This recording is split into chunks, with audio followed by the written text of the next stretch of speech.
What's up, Andy's leaders and all listeners? This is Travis. I am so thankful you are here. Welcome back to the Custard Campus podcast, the show where leadership, growth, and our world-famous frozen custard come together. We've got a special episode today. We're doing an interview, and I'm fired up about this one. Our guest, Kristie Dains. Kristie, I want to start by saying this up front. Over the years at Andy's, you've been more than a coworker. You've been a real friend. We've grown up in the business together. We've seen a lot, and you've consistently been one of the best examples I know of about what hospitality actually looks like when it's lived out daily.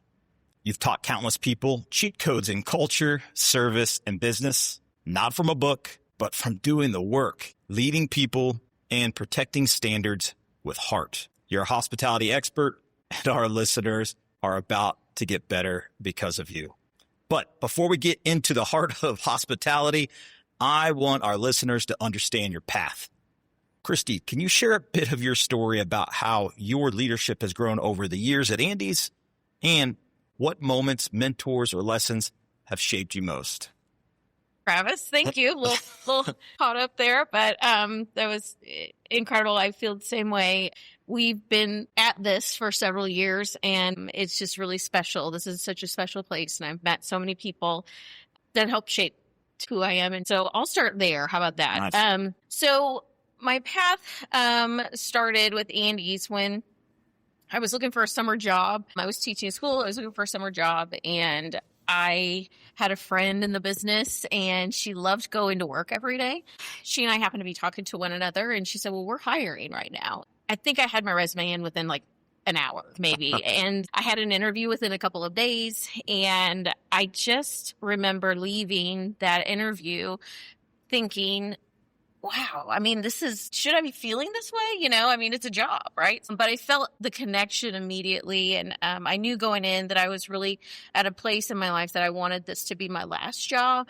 And hopefully it will be. But that was my mindset going in. I knew that there was a connection from the beginning. I knew I was connected to the brand itself. I carried a lot of memories with Andy's from my childhood. The brand holds a lot of power too. I mean, it's an iconic brand around here. And so it was like, wow, I'm going to go to work for Andy's. I remember saying that to my uncle, like, I'm going to Andy's, right? And it was just so exciting. And when I did that, so I started in the stores. I trained on a Tuesday with Danette. She's the beginning of this story, and I owe a lot to her for starting my path and the way she showed me how special Andy's was, but she treated me with such kindness and warmth, and just she wanted me to be successful. So she made a point to mentor me. I trained and I worked at James River, and I'm going into this. I remember the exact days I met Andy and Dana and Carol. They were all 3 different times, but they were pretty quick after I started.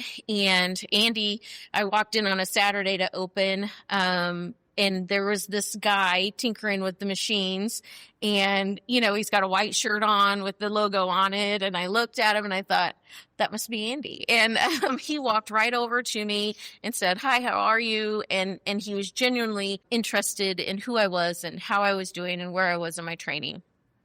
And I think I can't remember if I met Carol or Dana next, but they were in the same week, I'm pretty sure. And both were very impactful. Dana came in, she was making treats for Collier's class, and she made sure that she made every treat. She did not want us to help her, and she knew because it was busy. She was so kind, and same thing. She asked me how I was and how I was doing, and if there was anything that she could do for me to help me. And then here comes Carol, and it was a Sunday night. I know specifically it was a Sunday night. She'd been out to dinner with one of her friends, and she came in to get a treat, and Carol is the queen of, hugs, and like she gives the best pats on the back, and she'll come over and she pat. She didn't know me at all. And she came in, she goes, oh, how are you? And, and she patted me on the back and she said, we're just so glad you're here. And that just reinforced that the decision I had made to come to work at Andy's, but that I was working for some truly, truly great humans and great people. And this brand was not built just on frozen custard alone. It was built on heart. And the three of them showed me so much heart. And then as I progressed through working in the store, I met all of these most incredible people. And every day was consistent. Every day we did the same things. The consistency was reinforced day in and day out. And it wasn't pushed, and that would come behind me if I didn't close the lid on the dip well. And she'd say, okay, remember, we have to close this to keep our custard the freshest and the best possible. And she she gave the why behind everything. So much good. So that's where it started. I mean, I had a really great base. And from there, I love to learn, and I want to learn new things every day. I challenge myself to learn something new every day. So I started training people within the next couple of months and over the next year. And then I did my first opening, which was with you. I did my first opening. That was store number 18. It's kind of really cool to think that was 170 stores ago, or close to it. You're dating us, Kristie. Yeah, I know. Sorry. Yeah. It wasn't that many years, but we grew fast. But no, so there was a lot. There's obviously a lot in between there, but consistency has been like the driving factor, and consistently representing the brand and the standards of the brand. Those are reinforced every day, and it makes it easy to do what I do now because those standards were set early, and all I have to do is what we do, right? We take care of people. I think it's one centralized idea, right? How people feel. That's awesome. And it matters. And let's jump into that. Okay. I mean, I'm excited for some of these questions, and I really do think everyone out there, you've got those people in your lives that are able to do the same thing, or you can be that person for that next crew member coming in. And you can hear Kristie's story and how great this has been for her. We want to make sure that that's like that for everyone. And we as leaders get to choose to create that environment for the people out there. And Kristie could sure give you some amazing true hospitality, not just from what's outside of our windows, but inside of our windows. Kristie, in your view, what is the true heart of hospitality, especially in fast transactional environment like Andy's? Yes, everything happens so fast, and we need it to go faster. To me, the heart of hospitality is making people feel seen. You don't need long interactions to do that.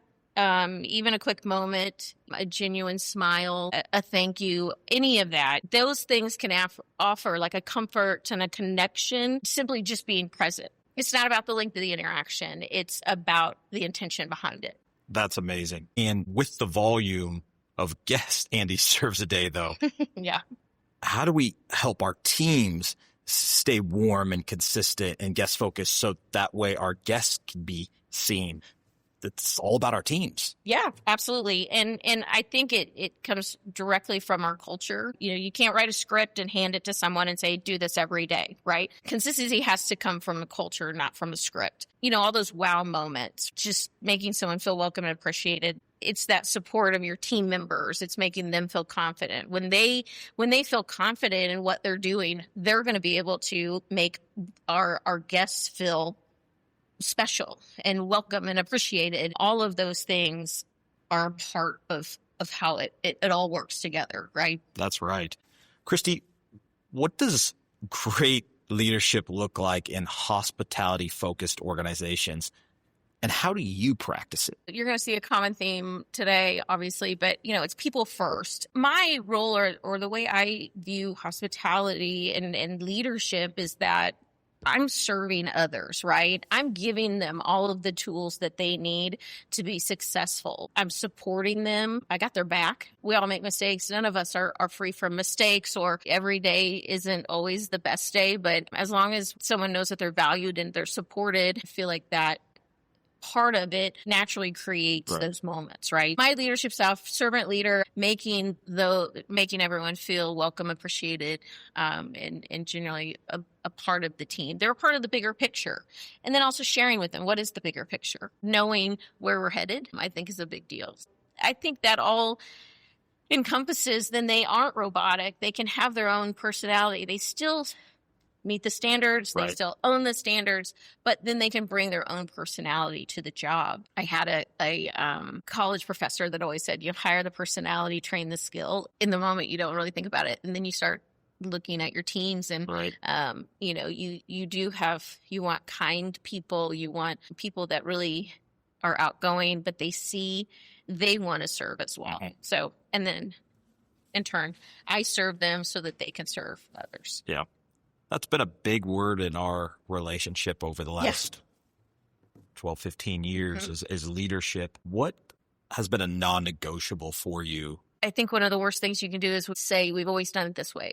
You want to keep that history and that culture alive, and you need to know where you came from in order to get where you're going. But we're trying to grow every day, and we don't become complacent. It's not task focused. We're driven to see the bigger picture. And I think that helps with maybe keeping things alive, keeping things exciting, Nice. but also keeping the team moving in the right direction. Kristie, there's been nobody better, though, to set the example in regards to understanding our past Mm-hmm. and never forgetting it or never letting us lose it. Mm-hmm. In every class I've sat in with you, you always go back to what has created this brand from the very beginning, but yet never exactly what you said, never allowed us to get complacent in our growth to serve more people. Right. It's been truly amazing to see, and not a lot of us can do that, is to keep grounded enough, but yet understand the value of pushing forward. That's a big cheat code for us in our leadership growth, to know what has got us where we are and always appreciate that, but understand the value of seeing the future. So thanks for being a model for that. That's been good. One of my favorite stories to tell, by the way, even though it's not my story, Sure. right? But it's one of my favorite stories to tell. I think I've been able to tell it so much, but I also feel like I am a part of that story right now, but I was actually telling it over the weekend, to someone. He asked, how did this even get started? The joy that I feel in sharing that story, the warmth, the heart that I feel sharing that story, that's how I lead every day. It's such an important and such a special story. And then when I started, we'd been open for a while, but coming up on our 40th year, and to be a big chunk of that, unbelievable. And it just reiterates how special this brand is and how the foundation that John and Carol and Annie and Dana set has stood the test of time. And it gets better every day. It's incredible. I could start going in, and I'm going to stop myself about the stories I could start asking you about because they're so good, but let's keep rolling. I really want to know about a guest interaction, big or small, you pick, that really reinforces our hospitality and why it matters so much to us here at Andy's and you. Yeah. So there are things, I think the little things are what hit me the most or what matter to me the most. It's always great to see a card on my desk when I get in it to work in the morning, and it be from somebody that I helped, or, a handwritten card. I helped someone with a concrete one day, and she sent me a card in the mail, and that is so special to me.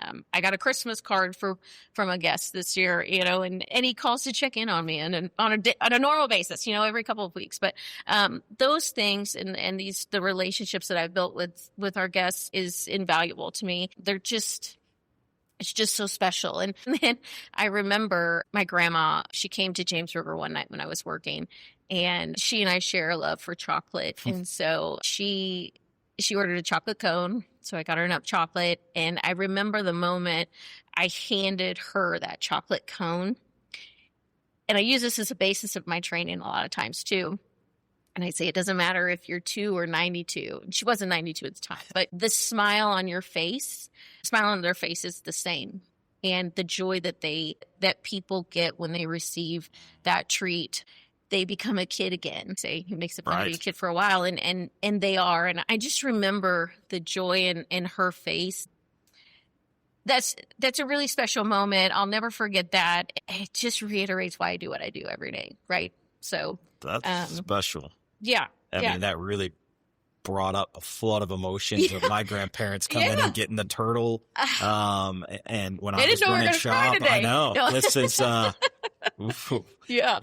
Wow. Let's move on. We'll reminisce a little bit more after, but Yeah. this is great.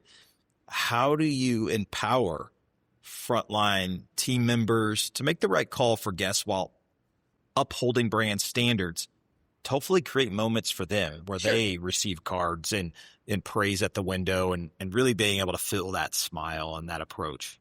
I think that we have to be clear with our expectations. And I think we do a great job of that in training. But, clarity is big. And then trust. We need to trust our people. We're going to give them the tools to train. We're going to trust that they can take care of our customers. That, to me, creates dependability.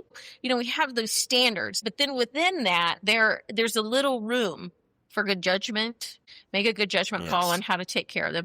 And there's always room for kindness. Always. If a guest needs a remake or just a little extra time, maybe they're having a bad day or they just need someone to talk to for a few minutes, they need to share what happened to them. We give them just that little.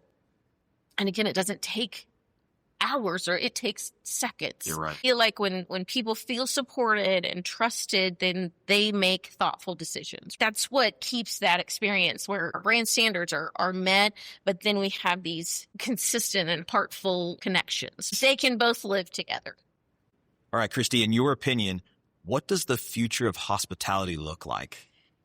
Okay, this is a good one. That's a good one. I feel like technology plays a big part of our lives anyways, right? And so technology is going to continue to be a big part of the way that we do things in this industry. It's going to help with service and payment and all of those things. But I do believe the human moments are going to be what sets us apart. The smile, the tone, the care, like all of those things, all of those human moments.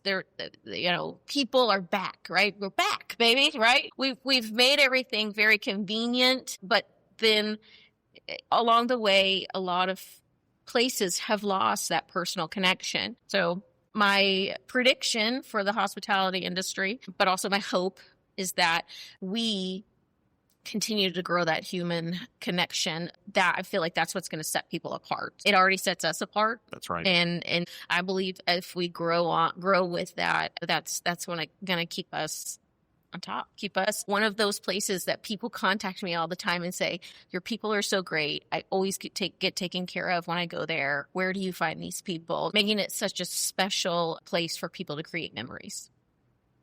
That is very exciting, because we are priming ourselves to be number one. Yeah, we are. That's really cool. Yeah.